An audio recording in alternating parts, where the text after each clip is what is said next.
ꯄꯨꯟꯁꯤꯗ ꯈ꯭ꯋꯥꯏꯗꯒꯤ ꯅꯨꯡꯉꯥꯏꯕ ꯃꯤꯀꯨꯞꯇ ꯅꯤꯡꯁꯤꯡꯒꯦ ꯈꯜꯂꯨꯗꯕ ꯋꯥꯈꯜꯗ ꯄꯛꯇꯨꯅ ꯂꯩꯈꯤꯕ ꯃꯤꯁꯛꯇꯣ ꯈ꯭ꯋꯥꯏꯗꯒꯤ ꯋꯥꯕ ꯃꯤꯀꯨꯞꯇꯁꯨ ꯅꯤꯡꯁꯤꯡꯒꯅꯤ.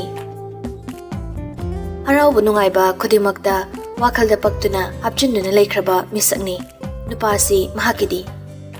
ꯍꯔꯥꯎꯕꯗꯁꯨ ꯃꯍꯥꯛꯀꯤ ꯃꯃꯥꯡꯗ ꯅꯣꯛꯆꯅꯤꯡꯒꯅꯤ. ꯋꯥꯔꯕꯁꯨ ꯃꯥꯒꯤ ꯃꯐꯝꯗ ꯋꯥꯔꯤ ꯇꯝꯗꯨꯅ ꯀꯞꯅꯤꯡꯒꯅꯤ.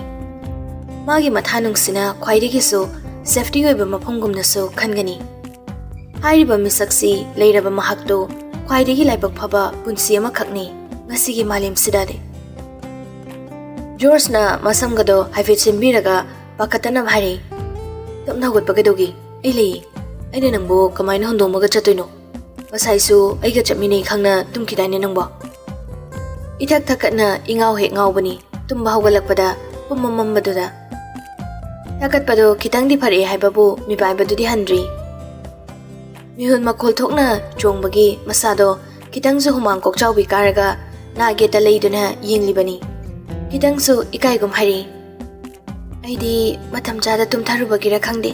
ꯏꯐꯤꯡꯒ ꯐꯤꯡꯉꯨꯕꯒ ꯃꯤꯀꯞ ꯊꯣꯛꯂꯛꯄꯗ ꯑꯃꯨꯛ ꯄꯨꯝꯃꯝꯕꯗꯨꯗ ꯄꯥꯈꯠꯂꯨꯔꯤ. ꯁꯨꯃꯥꯏꯅ ꯃꯁꯥꯒꯤ ꯑꯣꯏꯅ ꯑꯩ ꯑꯃꯨꯛ ꯇꯧꯕꯅꯤ. ꯅꯪꯒꯤ ꯊꯋꯥꯏ ꯁꯣꯔꯥꯔꯦꯟ ꯅꯧꯕ ꯌꯥꯗ꯭ꯔꯦꯀꯣ.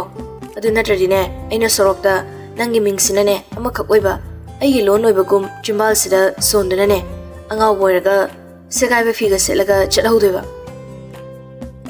ꯊꯃꯣꯏꯅ ꯈꯤꯇꯪꯗꯤ ꯍꯔꯥꯎꯖꯕ ꯋꯥꯍꯩꯅꯤ ꯑꯗꯨꯕꯨ ꯎꯠꯂꯨꯗꯦ. ꯀꯔꯤꯁꯨ ꯈꯨꯝꯂꯨꯗꯦ. ꯃꯁꯝ ꯃꯅꯥꯗꯣ ꯐꯖꯅ ꯑꯃꯨꯛ ꯀꯨꯟꯁꯤꯜꯂꯒ ꯉꯥꯏꯍꯥꯛ ꯐꯝꯃꯤ.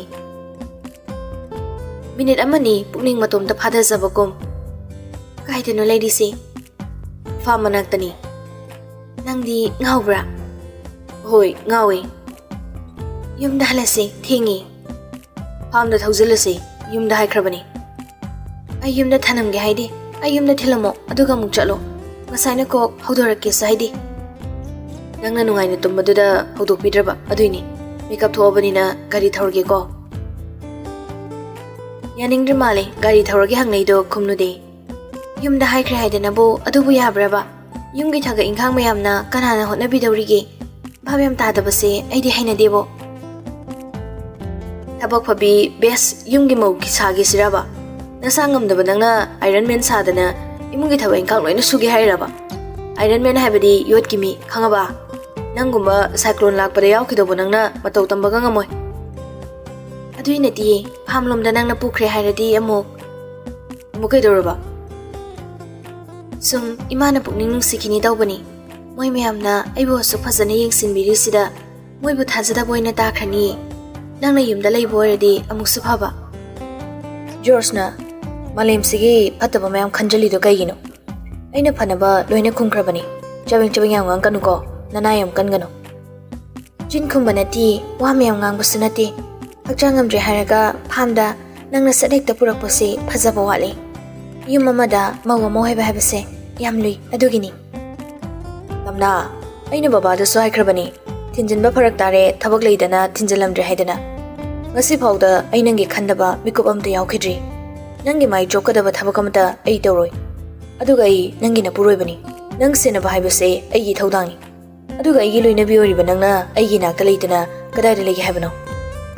ꯑꯗꯨ ꯍꯥꯏꯕ ꯅꯠꯇꯦ. ꯌꯥꯔꯦ ꯃꯈꯥ ꯌꯥꯝ ꯇꯥꯔꯛꯑꯅꯨ. ꯑꯩ ꯁꯥꯎꯒꯠꯂꯛꯀꯅꯣ.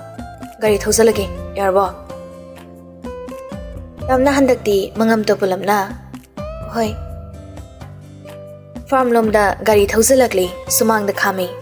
ꯇꯥꯝꯅꯁꯨ ꯀꯨꯝꯊꯔꯛꯏ. ꯖꯣꯔꯖꯁꯨ ꯀꯨꯝꯊꯔꯛꯇꯨꯅ ꯏꯃꯨꯡꯂꯣꯝꯗ ꯇꯞꯂꯤ ꯇꯞꯂꯤ ꯆꯠꯃꯤꯟꯅꯔꯤ.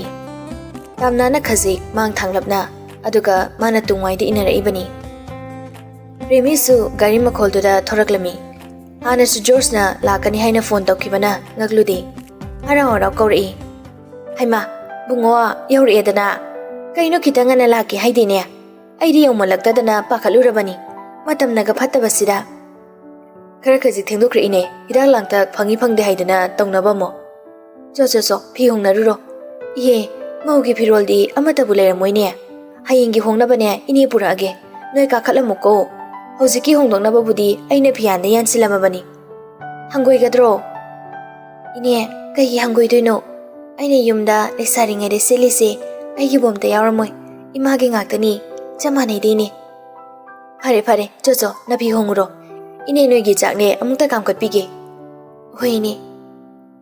Andakti George na mang thaduna kakhatkre tamnana tungda inari yumna oibana mafam khangdabana George na mang thabani lambi taktuna puribani George ki kaduda amuk puna kakhanminarami masa nungairamdabadasu tumsit phana tumlubana manguk nungaitaba ngaubudure pharami aduba masa kitangdi ichok chok thobagum tawi ka manung changakpaga George sofa di gitpham thai warubagi sorama fulauna kamthai makok tomok sofa gi nga thabamduda nga thaduna mamit amuk usili hidaguli haba khawdu parakra table sida thamo ai hidaguli dusu check toge doctor ne ira gabu kamaina muk check toge haino hey ipa sabi hidak to na tene na charga nanga mungaurga chakero yang haning bra khangde afaba wai harga amata cheidi noglei jumna mufamduna furi kudangi kundamdo munglak thoga hari sum haibani ne nang ngaurga jakradi aidi phagi ganade society ta tawkhiduni thiraga layingi haidine angaubisi aigi nupini kaina hainingda male salauna paithorakpa break phawdabo haiduna khara harawali nupasi nungsibada kas color leitabakom aina nang nungsibada wakhal manaba manadaba ngawba phaiba amta leiti nungsiba haise amakhakni thamoida hapjindana thamkraba nangse aina fukningma matamda fuktoga hundokpa ngamba natine nupasina hairi tai adubu thoine lumna tasinnabakom uhalami filter dagi ising glass ama yarga muk thakchili table doctor ki che changyawba khawda thanamlaga kadagi thoke tawbaga George na kaidano muk thoktuiduna chakhumda kedobano chakhumda changbabu chak thongba natradi phi sarugadro chak thongba yawrugi madubasu imon moladana machindi sungle belle panati nakuda phazalaga pulaga thamuraba ha narina doctor chaluraga akadmiyam saningrobana country paune sida leidoni yimdaga lebiarina ai leitabada heroin yam saini film da warida mauna mani molaga apabi sadana khangaga lebido reality daga yariko nasa sokani yani mi ai na diba na bana diba yimda sai kanamta note aduga heroin sadi tamna wasingang bada khajikti tana sikadorge nangna fana ingonda nungaitaba lerso nangini aina hairi mayamsi sawan banatiba nadana nai hairiga kamaina tumileyo haino hakchang gisu tawdabanina tumina sumna shinbaso nungaiti adugini nang thabag yam suningbra ha law sida thabag pigilo thabag yam suningadi tamnasu mapuroibagi usidaba manma moktuda mamita phaini ingsili George tamnadi yangakpani mamito phaijai yengduna lerembaduda nonglingrma mali nokthomi nupadana nonglakpaduda tumin leba yadri makhadau thitna mi usidabana tawda ulakano ado ai khwaidagi khadau sikpa thabakni nungsirani kaina tawri mani nangna ai mayam nungsiramba ye adubu ai mangairi haibagi ego to yarakano ego yawa relationship ta amata mara cheloi hoiba sidamta lakpiyuba khoi madam bo nanai request amta tawjari hagini kaina noksino ningdi mi sidaba hena do mali kaino haido do hairo aina taloba haigeba kitanga naksin biro tamnasu khongkap ani muk changsilaga hairo kokse ngaptang nambiyoba yam nungai deba nangna ba pharina haise engondo oina loina thezilama mali ayamo kokta nungai driba nungthanga ma paraga heksidalo aidinga maroi sangde asi haidana muk thokre George tumin nongwi lehori nungthanga malauraga kokhek sudaladi nungsidi kuchin chelido wantakai kauke harkani nese kajik pendaba matawna warogi hanjin ningsingla khalabaso thamoina yaningwa mataw kitangkhak ubada warobo pumba mangkhibani lapthoke chamara khalabaso nungsiba mataw amana lapthokwa ngamda punkhibani nungsiki sigum chena amana manungsibanina phana yaningde haiduna leithobaso wahai amomamna hena so nungsimara chitsinkhibani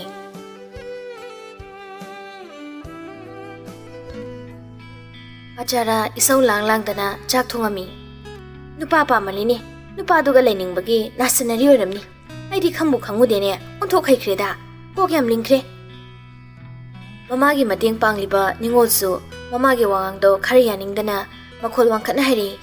ꯏꯃꯥ, ꯉꯥꯏꯍꯥꯛ ꯁꯥꯟꯇꯤꯗ ꯏꯪꯅ ꯂꯩꯁꯤꯕ. ꯆꯥꯛ ꯊꯣꯡꯕꯁꯦ ꯌꯥꯝ ꯋꯥꯔꯒꯅ ꯃꯤ ꯊꯝꯃꯁꯤ.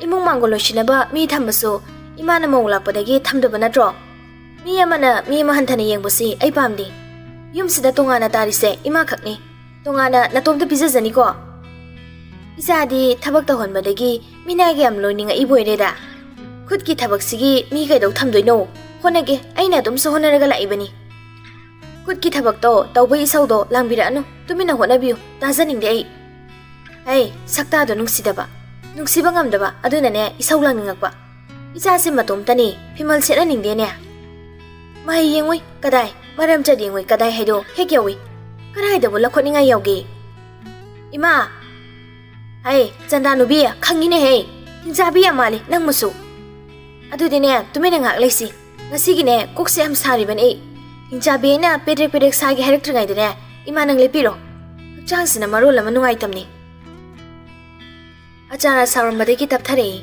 pothajaru chone imana dom tawjage mi yamnasu natabasida chak chara ama kak thongbu sathongise Ningol enchang dusu adum semi yani ai enchang je dum semake imana mauda isau langbodo khudi thirani aduna isau langtanaba enchang se ai semjaramge khangde daisu karam kandane mause nuksiraktoino isuga yawra kanda isu masa uraga kharadi nuksirakadra khangde Imana mauda tathirisi kaigino origin de hairo masak matawdi yare adudane mina jibon ngangnai kaijaine nupaga kaino wathok laikre thaina khabarda aduda yaukibaduni adigi paudu adu yaukibadu nangina mongne haine harakbadusu yawi sida kamaina ikairoidun ai achara namause adugi title phangkibani haidana apaba moming chatladi phadauba ima hojiki matamda asugam chakhola kanda Imagi wakaldo ayaningde kalakpana mang thaba miyoibani inamana nungai yaphana yumsida kaisu watana laikhrani haibagine kalaktana inama nuksidanaba apangwa imadane lang thagla ini sida imana yawarkanuko hojik matamgi miwalowa nachanupa nati ima nang heng siramdai phau ising khuya ama pithak pizaroi dadana asi haramlaga hagotuna makhun masa hamkre insang semba loibagi Acaradi machanupi na haramba waduda wakal pumbamok hakjina khalawi Jakumda phamna matai manau animak wari tauribani machanupi gi Habana kamai taurise nungmataga phone tarokte moi baba phone dong da tawbiyune adubu kuirene I pawga dadaba mana tawjaraksanuda aikhuina tawsingumsi mama mi yungi kupnom honabada sangjara moine Moisu miyam da banida. Amta taw haiba ay wari sage ba. Ay din number pa thupado haida bani moi ba. Ash nungai kidreda. Joy na phone da George ke number da puthoga call taksili. George sum terrace mathak to da lepam bani. Joy ki call akpudu da hara paikhali. Hello baba. How? Isa buja isinga unarabo. Unadri kana thongori tamnana. Nine kana thongowi.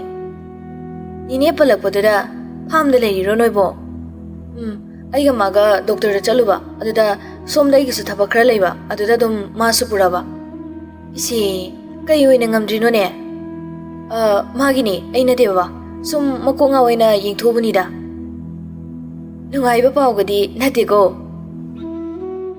jorsu jogi wahaiduda ikaina nunglei nate da baba somda thabana magi nupada tumina cherami Luhong na ngay sida irang din ang so. Joy na tumin layo hay na inggit pirami. George loy na tari bani. Pare masado hana day kara supat bani. Ado na kara nang nakaraga yung saluko. Masa mo uyam inggan bani. Nang susato ido na ada na bukonaw ko ibungwa. Hoy baba. Pare. Baba sum tawra bani da. Kuha na mong tawragi. Hoy baba. Phone thamkraga thabana mo mapuri bida chayri. Kaino kari wahang no hangui dubo. Ai, luhong watha humari helabani ne. Aduda sum hangubani ne. Hoi ne, yausang hayeng tangai na kandani mana chin kibado. Aday tha humungai naraga sat hongjengkre yam thuna. Luhong watha kaidagi marino. Taruk tarit suramani yausang hayeng ni. Wihaude ne ko khangaude matamse. Zara hekta hausin ki.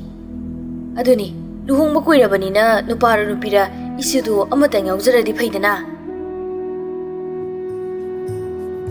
somna kanda sumle paga leiringaida tamnana tunglomdagi dada chak thine lage charamo kumina khrase nang ni neuga charamo nine hoidi kuira mali tokpa aikhoi ni gi khak thongbani haye ithan chabado aisu nuaite jorsu tamnagi manakta khra changsilaga lawla chathurse nangsu hidak chadoinina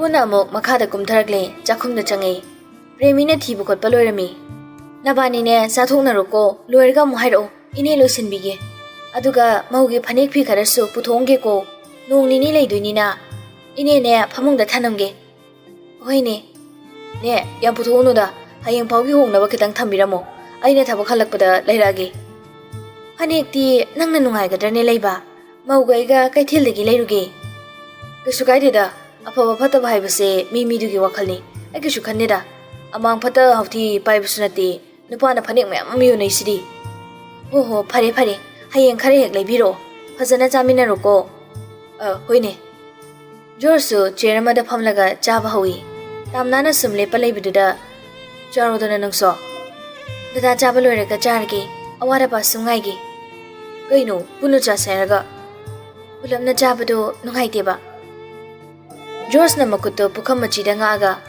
yam paradox soibe mong se aidi pamde hainade haidana janabi thugai saiba budi nati ipuroi bana chara heladi aisu helage kaina tawbudo yam allergy oi matang gi onedi kaidi adu busumbada yam hakchin bu soi pamde ko nathan ja hobudo nuaide hopum su khongoi charo homone asam hairak paduda makut hangkre hamge hek tawbuga George na ja pukhamdo Makoi oine lamduna manak nangna chingsili tamna saifet George se yenglaga amuk chair do George ke manak ta chingsilaga phamtharei aduga chaba mu hokre sik tana tamna chai yamon man kre magi nupi si amana fingbada hainari bani aduga mana tappa tapman mani jasulone dam tapadi yaroi thabak phuni sor honda bina mo haibinati chakhom chawna hoga chaw haiba Kumlude tumin charami nganglei bado kumning de haiduna kumdabadi nati chanaba pa kumlaiti pakhum khumdrasu yaba wai hairakpana khumdabani Jorsu tamna mathanta nungairoi khanduna tabli ngaiduna chai chaba loraga konsu yamdabanina tamnana loisilami nupi nena loisilido adum ma sanga birami loraga mok kanda changminaragle jagadaba gulido George na cheduda yengaga Paraga tamnada isinga loinena pirei tamna su George na pirakpa guli do chai kongawi guli se tumningan mani tumthoro yanida tumningdri sumhak phamge adu orso hipura phamungda yani sofa da phamge haribasi sofa da tumge haribani ama kaktang thaba phamung se asengba mapu oiriba nupa se tumjau haibani George su khangla male ai hana soikhre tamna aine nang respect tawi haina sida bapta na si nasana nasagi nungsibado pidripo mulaga loroi nang se aikiriro nangi sumana tawse ayam noaiti nungsina bai base hakchang pinaraga khakoi gadabanati amana magi thamoi khangbuduni aigi thamoi sukar khangbiyo ubiyo khangdrasu tambiyo unabu honabiyo aduina tradi kaige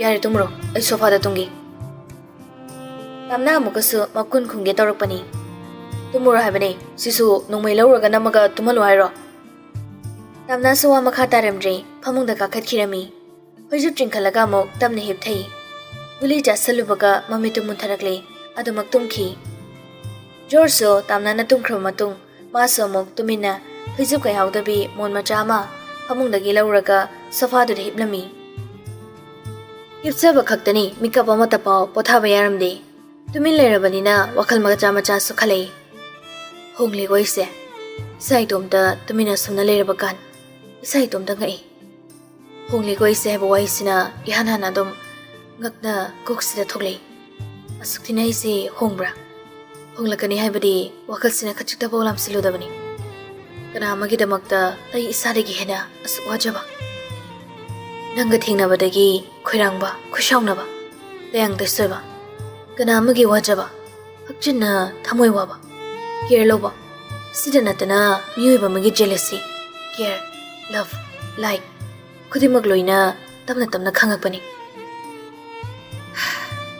tamna nangi thamoi se ai karino hojik sa samamnari nangna kari khalibano haiba ai sengna khangba ngamdi amuk fu khogolaga sofa da pulapna tongkhalaga khongrai jandana phami aduga mo phamungda ningai dena tumliba tamna da mangak thangatuna haifet singlui tanjadu da mai mutkhre mai thalak prai nangai bani mayam du suloina tumna khramale mai thalaktre phone metuna muk tumin phami table lem du su thalodre thongnau dana thabal mangal khajikso uchilaktuna yamna mami samna ingna ngali bani thabal mangal magi fazaba ubada pothapam thiriba kana amana kaloidabagi maram leiti nungsi maisa khangliba thamoi maso thabal mangal mabu ubada magi sagalaba hakchang pumbada thinganingbagi hawgalei balcony da tholaktuna leblari purnima mayagi thabalni asuki matik ngali thawan mijakna langtrik langna thoklibani purnima nongma walingai gi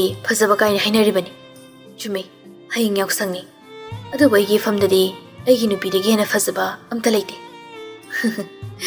sigi dialogue se mina tarde yam paktena thina sunok naraktoini nungsibada nang yaudana hingba ngamoi haraga oxygen na noksile gaido adubu aigi famdadi man henkre nangina famdadi ai sumaise solira natraga nangna pamdaba tawba ngamdabara khasik thabo pangal thokpa ngamde yam kuina ai bo suna warokini nangi thamoida kakhal macha ama phawba bibidi nangna hoida ai khangi nangna inukshiaiba adubu nangna sagi thamoina aise hapchingre haibase takthokningdi adunani asumna wakal khanglingaida khangkau kori dada kaida leirino mangduna lerambani khonjalda kamanung damna khangbai pasli tamna simagi punsida yamna sutam thiba tangkak amakhak leikibana aki khangsi amumok tamthina phawi haibase khangbani masai sumai mambagi laurga hagolakpado khangni ningsingai haibaga tawbaga sormapi honduna hagolaga lerami mapanda lerubani nange damain tawbudo tawnu hargaina aina mai mamba haina de harga mai muthalami mai muthokre hojita mutkini kuidri mutkiba mayamsu tumna kramale mayimda thalakdre mai thalo ai mai members haina de mai thalo George sofa da lehoriba phone do lobo jake haidana tamna da hairi ai angang singa call torga thalangi ko phone loruge tamna hena dum chena konslei chimal na khamnak trabasu makhuna khamak pani jatke tarma nupa se masaling gidri kisu tawrise jungle da leibisu nati ai yumdani nangna leirse ai ginakta si harga table lem do lam laga on tawi table lem do than badagi tamna sumami to pangthori Jorsu langnagum kaigi kirinoba ai leisi udraba I karaktana electricity department se mai tharuni se